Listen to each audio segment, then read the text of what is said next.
Hello, welcome, cocodrilos. I hope you and your families are doing well. Cocodrilos, I am so happy to be celebrating. What am I celebrating? I am celebrating Women's Day. Yes, ooh, ooh. Today, March 8th, we celebrate internationally. That means all around the world, it's being celebrated Women's Day. Woo, woo. Remember, if you're a girl, you could do anything you set your mind to. So dream big, little ones. You could do it. All right, cocodrilos, without further ado, I bring you a book about being a girl and being amazing. I hope you like it.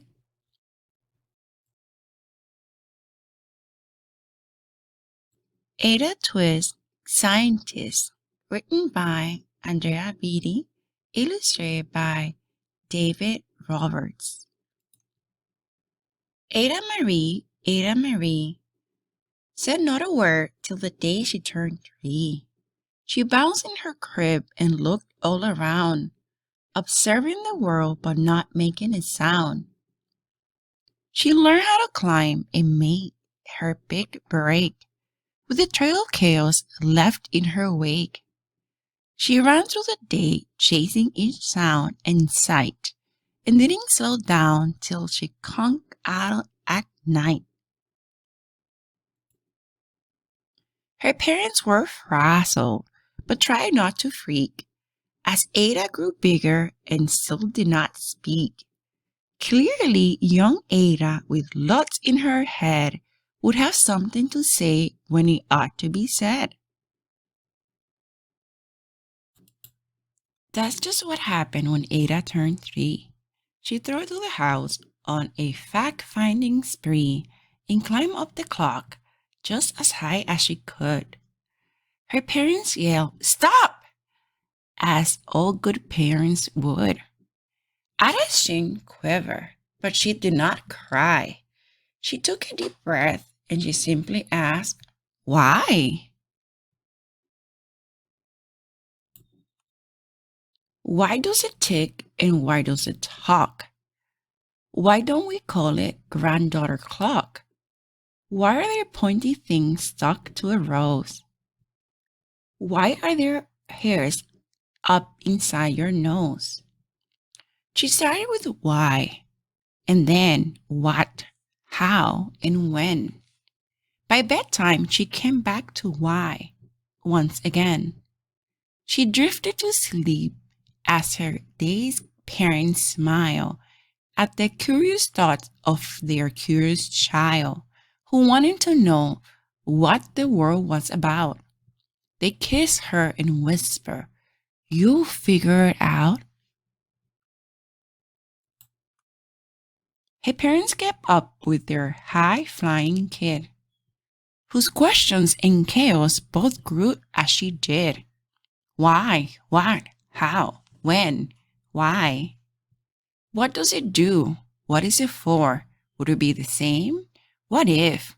Why? Would it be? When would it be? When? What? How can I find out? Why does it? How? How does it? Can I? Why?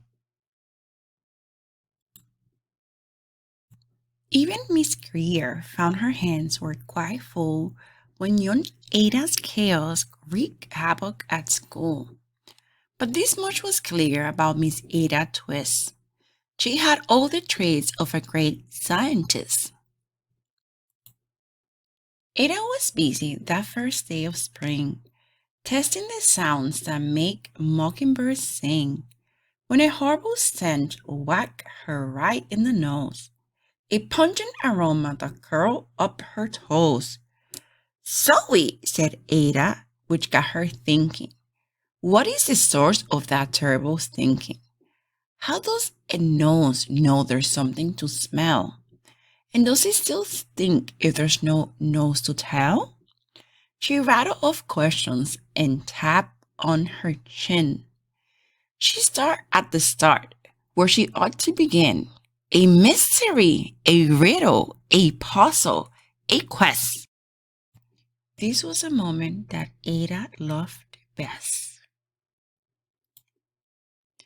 Ada did research to learn all she could of smelling and smells, both the stinky and good. One hypothesis Ada thought could be true. The terrible stink came from Dad's cabbage stew. She tested and tested, but soon Ada knew. It was time to come up with a hypothesis too.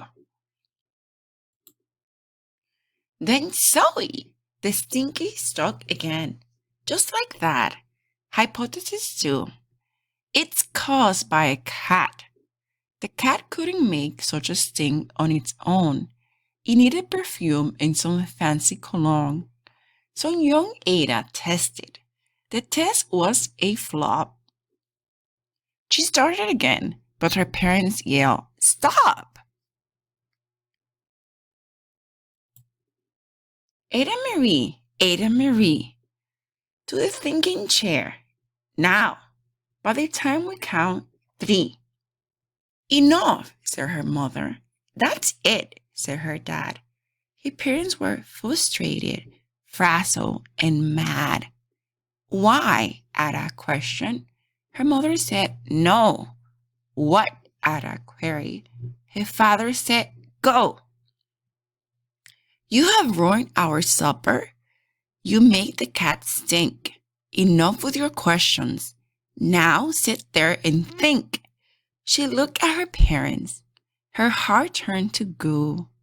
Poor Ada Twist didn't know what to do. She sat all alone by herself in the hall, and Ada once more could say nothing at all.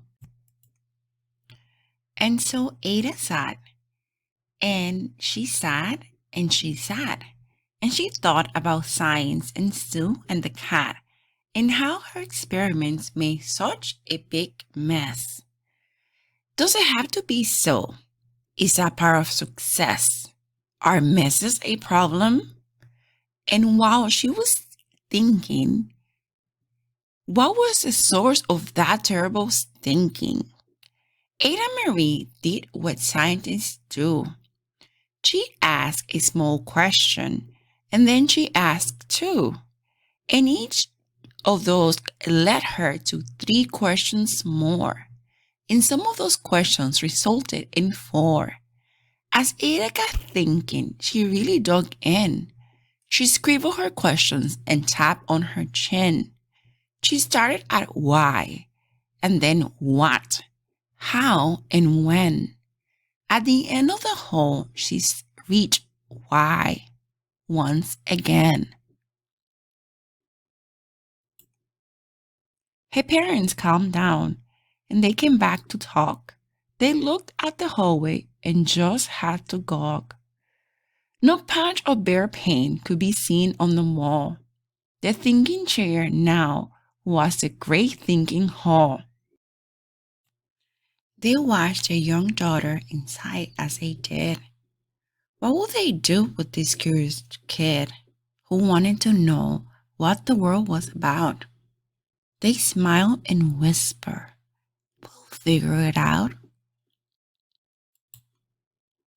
And that's what they did, because that's what you do when your kid has a passion and heart that is true. They remade their world. Now they're all in the act of helping young Ada sort fiction from fact. She asked lots of questions. How could she resist? It's all in the heart of a young scientist. And as for that smell, what can Ada Twist do but to learn all she can with her friends in grade 2? Will they discover this thing that curls toes? Well, that is the question. And someday, who knows? And thank you for watching my video and coming to my channel. I hope you like it. If you haven't done so, Cocodrilo, subscribe, like, share. If you want to, you could leave Miss Cruz a comment. Hasta luego, cocodrilos. Hasta luego.